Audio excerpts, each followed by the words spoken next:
So the first one we'll start with is a 1987 Buick GNX. That's one of the dealership cars here.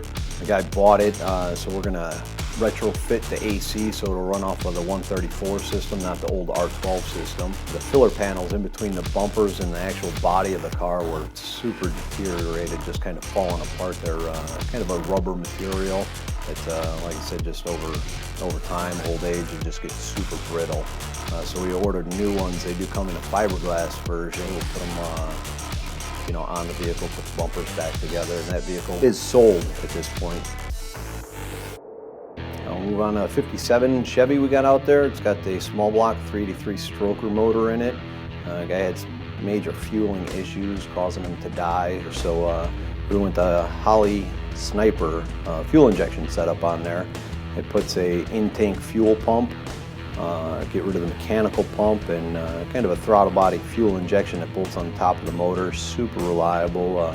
Just drivability is going to be night and day better. Give you some reliability. So he's driving around town, have no worries of getting to where he's going.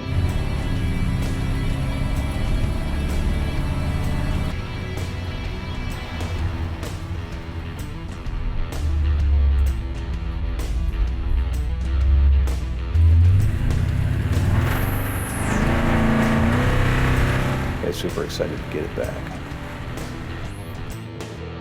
We got a 1948 Town and Country out there. Pretty unique car. It's wood side panels. It's all real wood in there too. So the thing's just here for some maintenance. It has been running a couple years, so we're going through all the fluids, draining the fuel system, making all the carb adjustments. The trans in this thing was probably the biggest leaker. Again, we fixed oil pans, valve cover, stuff like that, but this trans was leaking from pretty much every plate or gasket seal that it had.